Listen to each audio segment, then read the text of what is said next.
A gente teve os ataques a Dino, né, que aconteceram, ele sofreu alguns tipos de ataques aí bem sérios, isso aconteceu depois do voto dele, inclusive, né, depois da explanação dele. Queria que você falasse um pouquinho para a gente sobre isso e sobre uma tentativa de invasão também no Planalto. Conta para a gente.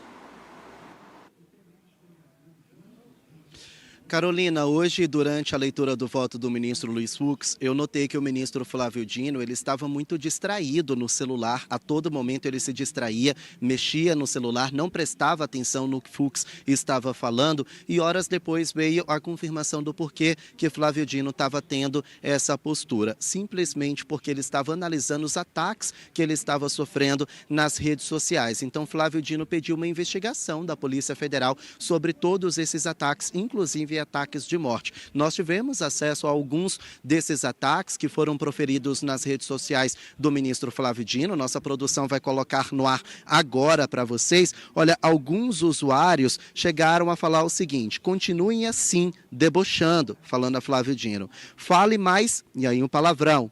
Desacredita de sua sorte. O Nepal mostrou para todos nós brasileiros o caminho para acabar com vocês. Anda, continuem com a palhaçada. Uma outra pessoa falou o seguinte: uma palavrão, uma ofensa ao ministro Flávio Dino, e continua: olha o que aconteceu no Nepal, essa mais uma ofensa, não vai te proteger não.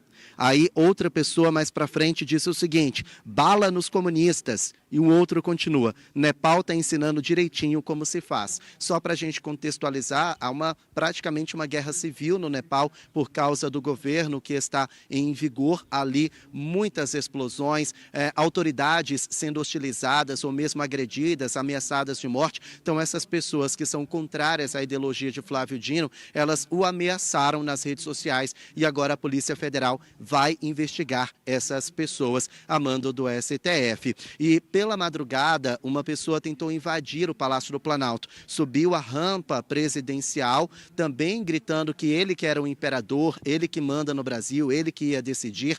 O GSI, o Batalhão da Guarda, tentou impedir, fez um aviso, essa pessoa ignorou os avisos, tiros de bala de borracha.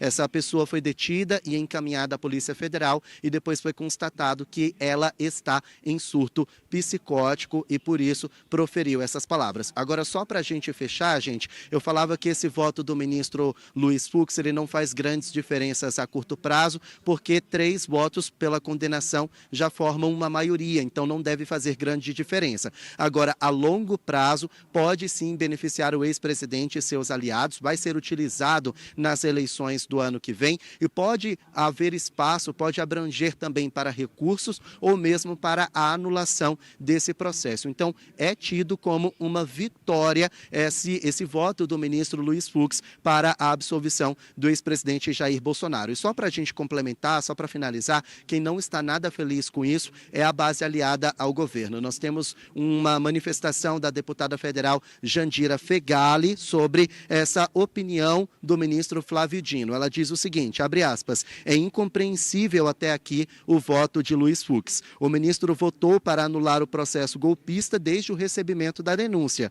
mas em março havia votado pelo acolhimento da mesma denúncia, dizendo que a PGR preencheu os critérios de autoria e materialidade. O Fux de março não lembra o Fux de setembro, fecha aspas. Então essa é a manifestação da base aliada ao governo federal, um voto bastante inconsistente, cheio de pontos abertos, mas que nesse momento é uma vitória para os réus do chamado núcleo crucial da suposta trama de golpe de Estado. Quem não está feliz com isso é Mauro Cid, mas nós já sabemos que a defesa vai recorrer da decisão.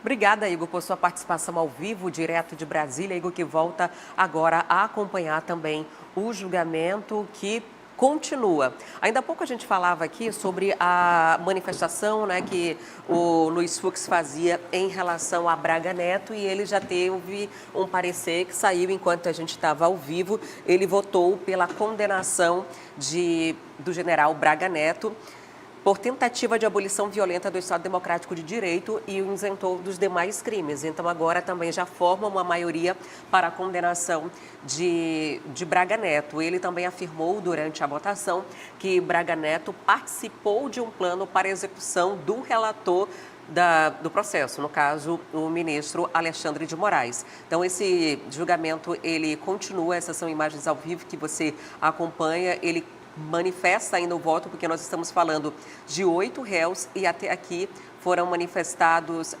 a condenação ou absolução de 4. E, Carol, o Igor falava sobre o voto de Fux. Eu entendo que existe também um benefício para a própria corte quando há uma divergência interna. O que pode parecer um racha, ao mesmo tempo, diminui ou dissipa o discurso de um julgamento definido, de cartas marcadas, de algo totalmente estabelecido, apenas protocolar e de uma sentença já pronta. Quer acompanhar as principais notícias do Brasil e do mundo? Então se inscreva no nosso canal e ative o sininho para receber todas as atualizações. A gente volta em breve com mais informação para você. Até o próximo vídeo. Tchau!